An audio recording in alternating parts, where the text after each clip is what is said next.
안녕하세요. 사연 읽어주는 남녀 옛 이야기입니다. 오늘도 와주셔서 감사합니다. 구독과 좋아요는 채널에 큰 힘이 됩니다. 꼭 부탁드릴게요. 그럼 오늘의 사연 바로 시작하겠습니다. 안녕하세요. 저는 용인에서 살고 있는 평범한 35살의 여자입니다. 제가 전 남편을 만난 것은 지금으로부터 3년 전이에요. 친구의 소개로 남편을 알게 되었죠. 저희는 1년간 연애를 하고 결혼을 했습니다. 그러나 2년의 결혼 생활 끝에 결국 이혼을 했어요. 이혼을 하게 된 사연은 다른 집처럼 평범하게 바람이라든지 성격 차이였다면 이렇게 화가 나지도 않았을 겁니다. 오늘은 제가 겪은 정말 황당한 결혼 생활에 대해서 이야기해 드릴게요. 저처럼 이상한 남자와 같이 살았던 여자도 정말 드물 거라 생각되네요. 처음 친구에게 남편을 소개받았을 때 남편은 180이 넘는 훤칠한 키에 잘생긴 얼굴이었기에 제가 무척이나 좋아했어요. 성격도 정말 좋은 사람이었죠. 주변에 언제나 사람이 끊이지 않았고 언제나 그 안에서 대화의 중심이 되는 사람이었습니다. 저는 그런 남편을 너무 좋아했고 1년간 달달한 연애 끝에 제가 프로포즈를 해서 결혼을 하게 되었습니다. 남편은 작은 중소기업에서 도면을 제작하는 일을 했어요. 아무래도 작은 회사이다 보니 연봉이며 복지가 좋지 못했죠.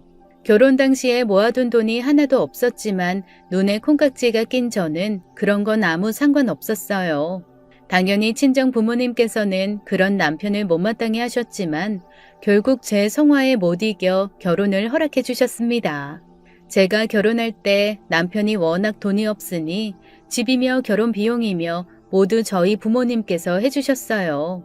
제가 다니는 회사가 용인에 있고 남편 회사도 동탄 쪽에 있기에 용인에 30평대 집도 하나 사주셨죠.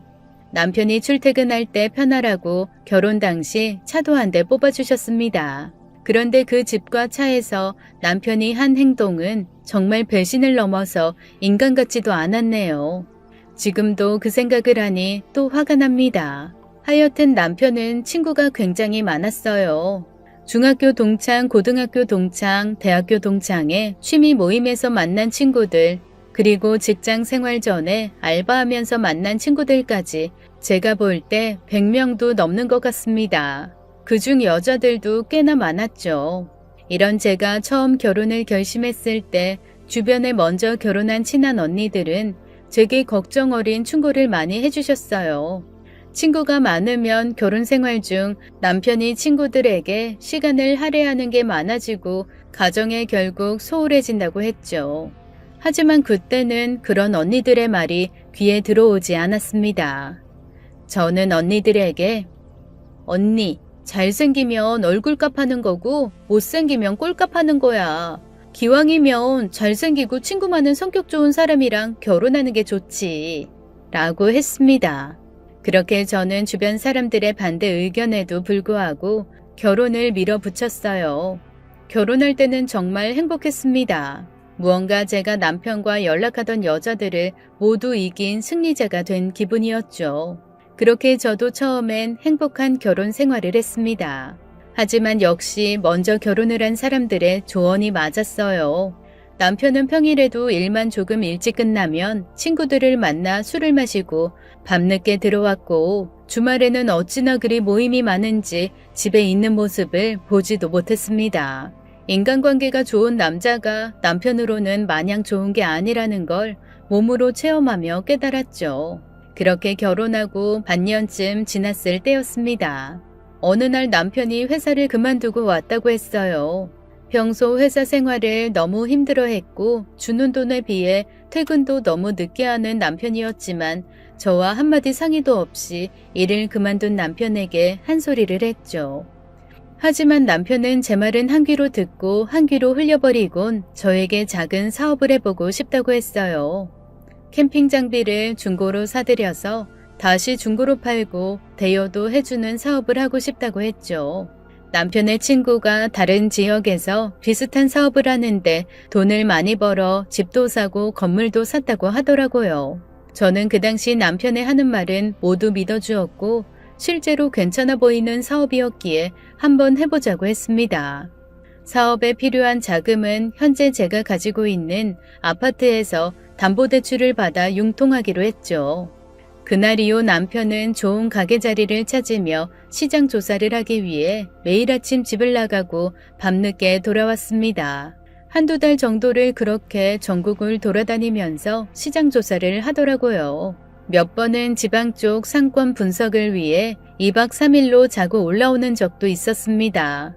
저는 그렇게 열심히 하는 남편이 보기 좋았고 그저 남편이 처음 하는 사업이 잘 되기를 간절히 바라면서 회사 생활을 열심히 했어요. 그러던 어느 날 회사 일을 마치고 집에 들어갔는데 모르는 여자가 거실에 남편과 앉아 있었습니다. 남편은 제가 들어오자마자 어리둥절하는 저를 안방으로 불러 상황 설명을 해주었어요. 자기야, 많이 놀랐지? 자기, 내 제일 친한 친구 중에 중학교 동창 고희석 알지? 지금 거실에 있는 제가 희석이 동생 희진이야. 희석 씨 알지? 근데 희석 씨 동생이 왜 우리 집에 있어?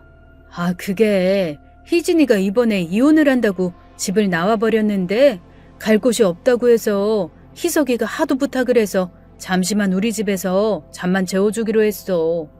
아니, 그럼 희석 씨 집에서 자면 되잖아. 아니, 그게 희석이도 지금 와이프랑 엄청 사이가 안 좋아서 각방 쓰고 있는 상황이래. 그래서 자기 집에 여동생을 부르기가 좀 그렇다네. 내가 대학교 때 희석이한테 엄청 신세지고 얻어먹었잖아. 이번에 빚진 거 좀 갚는다 생각하고 자기가 조금만 이해해주라. 응? 미안해. 저는 그렇다고 해도 저희 신혼집에 찾아온 희진 씨가 이해가 되지 않았습니다. 하지만 남편의 간곡한 부탁에 알겠다고 하며 마지못해 승낙하고 며칠만 참기로 했어요. 그렇게 희진 씨와 이상한 동거를 같이 하였죠. 그런데 이 여자가 좀 이상한 사람이더라고요. 제가 퇴근을 하고 돌아오면 집 청소는 물론이고 빨래와 저녁 식사까지 다 차려두고 있었어요. 저는 그런 희진 씨가 불편해서 굳이 이런 거 하지 말고 잠깐 있는 동안 편하게 있으라고 했지만 자기가 좋아서 하는 거라며 제 말을 듣지 않았습니다. 그리곤 꼭 저희 남편을 보며 오빠, 오늘도 나가서 사업 준비하느라 힘드셨죠? 오빠가 좋아하는 해물탕이랑 회무침 제가 만들어뒀어요. 맛있게 드세요. 이러면서 반찬도 손수 남편 밥그릇에 올려주더라고요.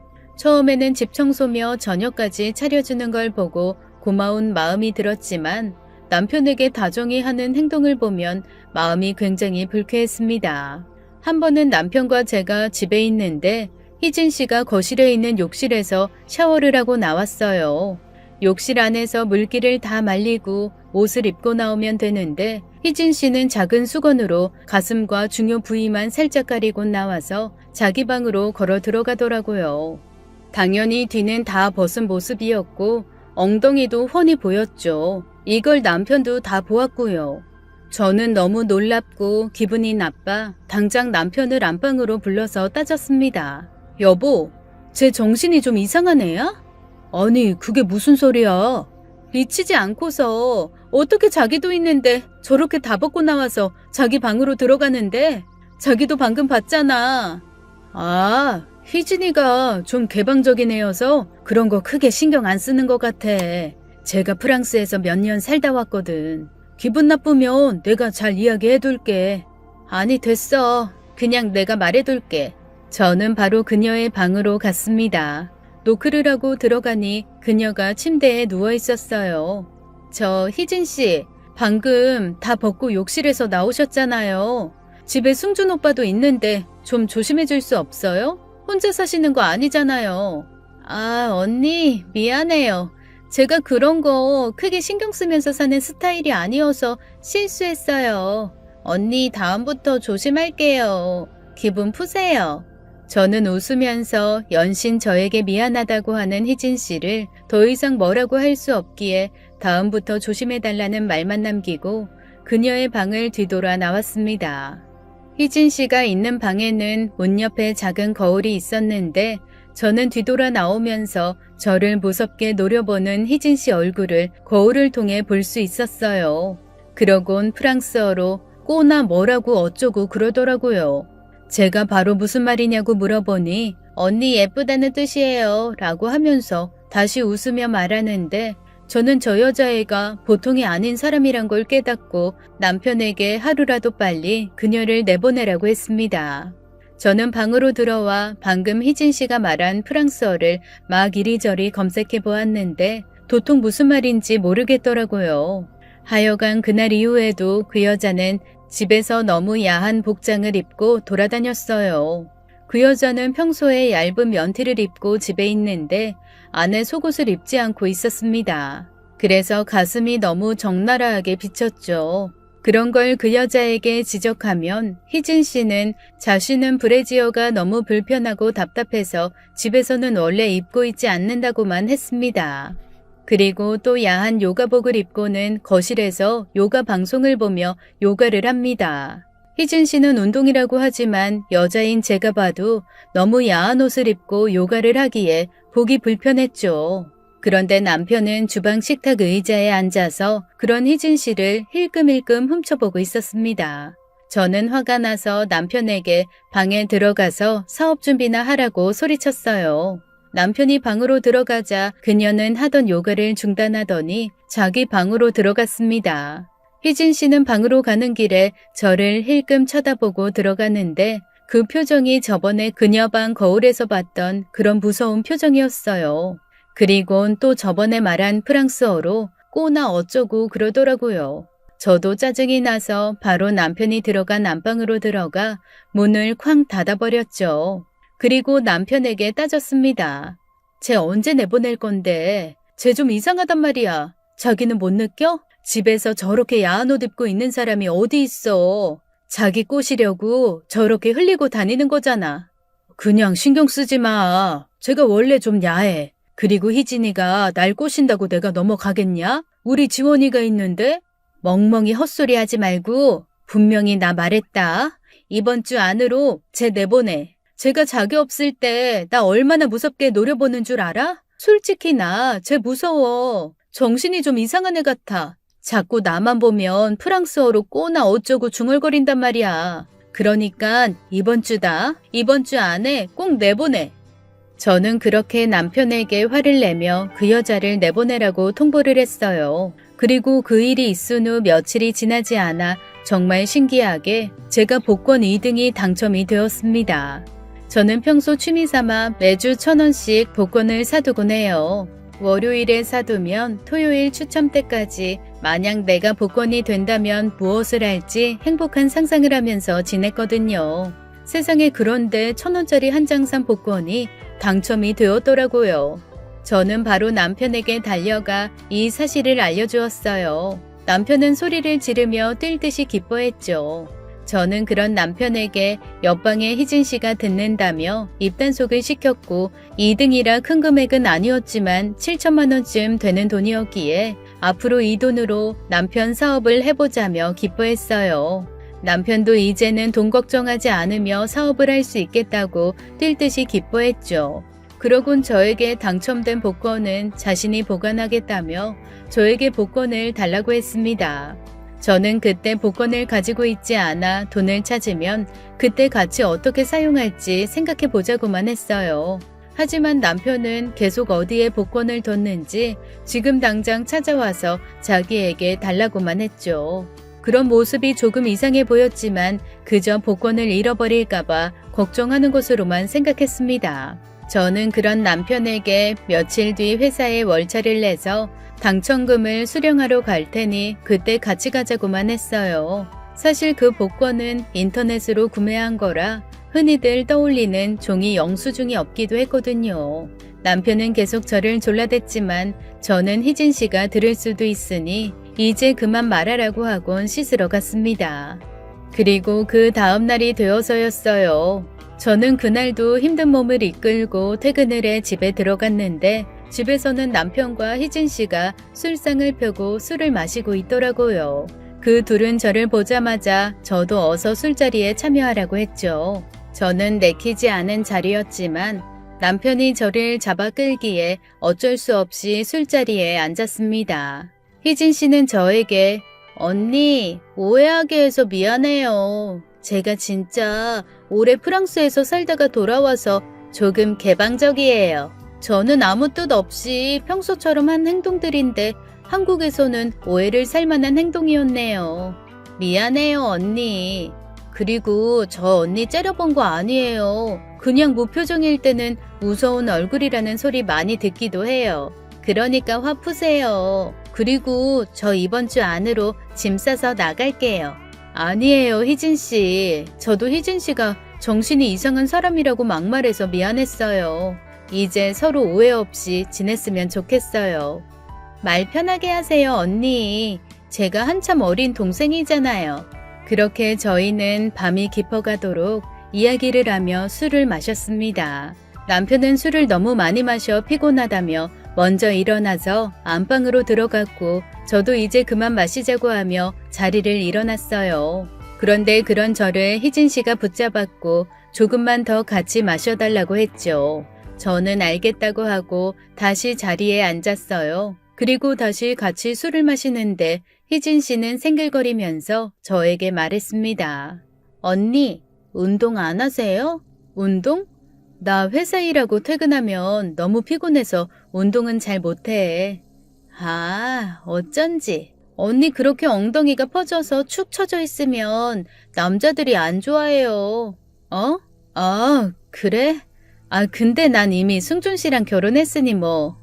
언니, 승준 오빠 말하는 거예요. 언니가 관리를 해라 오빠를 다른 사람한테 안 뺏기죠. 설마 한번 결혼했으면 영원하다고 생각하는 건 아니죠? 영원하진 않아도 결혼 생활 중이면 당연히 최선을 다해서 상대에게 충실해야지. 언니 정말 순진하구나.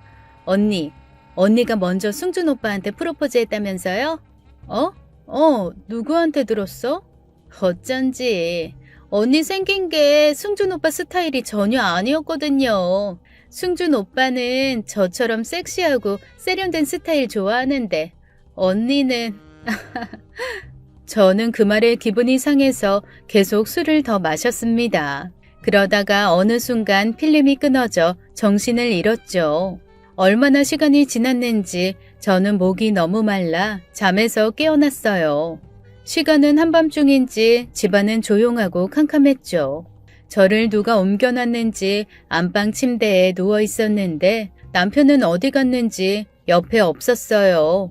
저는 목이 너무 말라 물을 마시기 위해 주방으로 갔습니다. 그런데 남편은 거실에도 없었어요.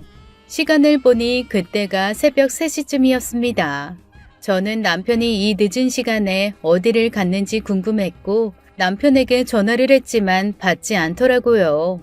그런데 안방 화장실에서 전화기 진동 소리가 미세하게 났습니다. 그곳으로 가보니 남편은 없었고 남편 전화기만 수건 위에 놓여 있었어요. 남편은 평소 핸드폰 도난을 핑계로 핸드폰을 철저하게 잠궈두었었는데 그날따라 남편 전화기는 잠금이 풀려 있었죠. 저는 남편이 친구 전화를 받고 급하게 나간 거라 생각했습니다. 이전에도 꽤 자주 새벽에 친구 전화를 받고 나간 적이 있었거든요. 하지만 살펴본 남편 전화기 속에는 놀랍고 충격적인 내용들이 있었습니다. 남편은 지금 저희 집에서 동거하고 있는 희진 씨와 바람을 피고 있던 것이었어요. 심지어 제가 전화기를 확인하던 그 시간에도 희진 씨, 아니 그 상간녀 방에 들어가서 둘이 살을 섞고 있었던 것이었습니다. 둘이 대화를 한 카톡 내용을 보니 상간녀는 저에게 일부러 술을 잔뜩 먹여 잠들게 하고 그 사이 남편을 불러내서 저희 집 방에서 둘이 더러운 짓을 하고 있었던 것이었죠. 정말 너무 화가 치솟으니 손까지 떨려오더라고요. 둘이 아주 별 더러운 짓을 다 하고 다녔다는 걸 남편 폰을 통해 제 눈으로 확인했어요. 남편이 그동안 사업 준비를 한다고 전국을 돌아다녔던 건 이 상간녀와 전국 여행을 다녔던 것이었습니다. 저는 그것도 모르고 혼자 회사 생활을 하며 남편을 응원하고 있었어요. 남편은 제가 벌어온 돈으로 이 상간녀와 놀러 다녔던 것이었죠.